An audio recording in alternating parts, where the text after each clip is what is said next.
O senhor acredita que o obreiro, de fato, ele tem que estar preparado para servir no reino de Deus? Ah, com certeza. Se nós queremos, de fato, pastor Fábio, servirmos com excelência, nós devemos, então, indubitavelmente, procurar nos preparar. Eu penso que sucesso é o encontro da preparação com a oportunidade. A oportunidade Deus cria, mas a preparação nós temos que correr atrás. Então, tudo isso, na verdade, como disse o apóstolo Paulo, serve de esterco, de adubo, para que nós possamos florescer e frutificar melhor no reino. Perfeito, mas ao mesmo tempo que eu acho interessante, me vem à memória que esse pensamento hoje que tu fala aqui contraria muito o pensamento de alguns, não generalizando, pais na fé, Sim. que usava muito a Sim. expressão que a letra mata, Sim. referindo que aquele que estuda demais, ele se esfriava na fé, Sim, não é verdade? sim. E aí, já entrando aí numa questão exegética, esse texto mesmo que muitos pioneiros pentecostais usavam como se fosse um argumento para a ignorância intelectual, é usado fora de contexto, né? A letra ali é no sentido de lei, a lei mesmo que Moisés redigiu. A lei, ela realmente matava. Então, não era no sentido de formação acadêmica, de estudo. No princípio, realmente isso aconteceu. Os estudiosos do pentecostalismo sabem disso, essa é uma realidade, não pode ser negada, mas, graças a Deus, esse anti-intelectualismo ele foi paulatinamente, processualmente, sendo vencido. Hoje nós temos inúmeros irmãos e irmãs que se dedicam aos estudos. E na verdade, tem um pastor que ele utiliza uma frase interessante. Ele fala que estudar teologia não apaga o fogo, apaga fogo estranho. Então, aquilo que é equivocado, errado, e que muitas vezes era assimilado como se fosse verdade absoluta, a partir do momento que você começa a se dedicar aos estudos da palavra de Deus, você passa a ter um discernimento maior. Então, esse texto sobre a letra mata e o espírito vivifica, nada tem a ver com a busca pelo conhecimento, De forma nenhuma. a busca pelo saber, né? Exatamente. Porque eu lembro, ainda quando eu me converti, vou pegar aqui há 16 anos atrás. Sim. É um passado recente, né? Comparado ao senhor que nasceu um berço evangélico, um berço Sim. cristão. Nessa época, eu ouvia muita gente usar esse argumento até contra o próprio estudo da teologia. Sim, não era sim. só o estudo secular.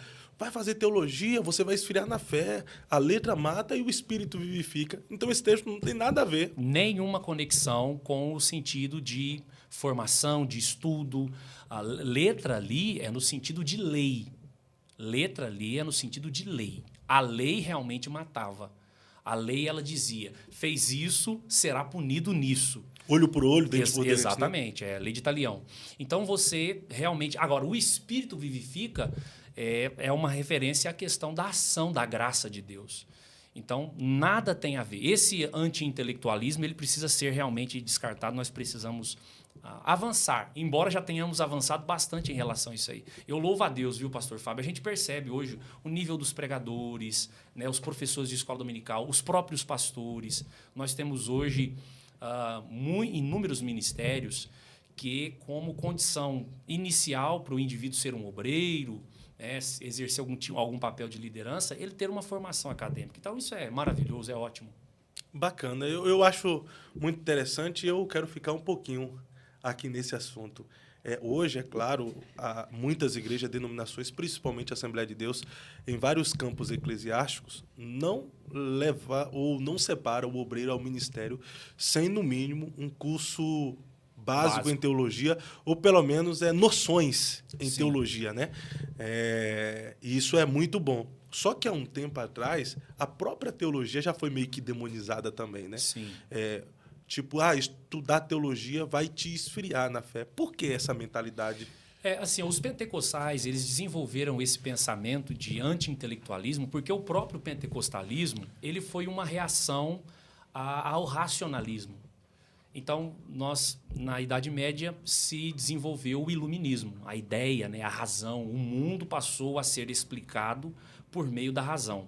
Aquilo que não era metrificado pela razão, racionalizado, explicado pela mente humana, era descartado. Então, o sobrenatural foi descartado. E o pentecostalismo, no seu período inicial, ele é uma reação a esse racionalismo. Então, os pentecostais eles tinham muito receio. Receio do quê? De que, através dessa posição de estudo, se perdesse a noção do sobrenatural. Então, era meio que uma reação a esse movimento de explicar tudo pela razão. Foi no período do iluminismo que se desenvolveu algumas teorias completamente errôneas, equivocadas, tentando negar o sobrenatural. E isso, inclusive, veio também para o campo teológico. Aquilo que nós chamamos de liberalismo teológico. O que foi o liberalismo teológico? É a influência do iluminismo na hora de ter o labor teológico. Então, o que começou a acontecer? O pessoal ia ler a Bíblia, se deparava com o sobrenatural. Você concorda comigo que a Bíblia é um livro que contém inúmeras histórias sobrenaturais? Sim. O Mar Vermelho. Como é que o Mar Vermelho abriu? E os milagres de Jesus? Como transformar água em vinho? A razão humana tropeça nessas coisas. Ela não tem explicação. Para a razão é um absurdo. É um absurdo. Então, o que esses teólogos, influenciados pelo iluminismo, começaram a fazer? Racionalizar esses fatos, negando esses aspectos sobrenaturais. Então, a Bíblia passou a ser apenas um livro que continha algumas questões em linguagem mitológica. Não, isso aqui não é bem assim. Aqui houve um fenômeno natural que aconteceu, não foi bem um milagre, negando esse aspecto sobrenatural. Os pentecostais surgiram como uma reação a tudo isso. Então, os pentecostais tinham um certo receio com a teologia, mas não era com qualquer teologia, era com essa teologia liberal, que negava o sobrenatural. E os pentecostais vinham justamente caminhando contra a correnteza, nadando contra a correnteza. Como que dizendo, não, nós acreditamos no sobrenatural. Então, esse certo receio.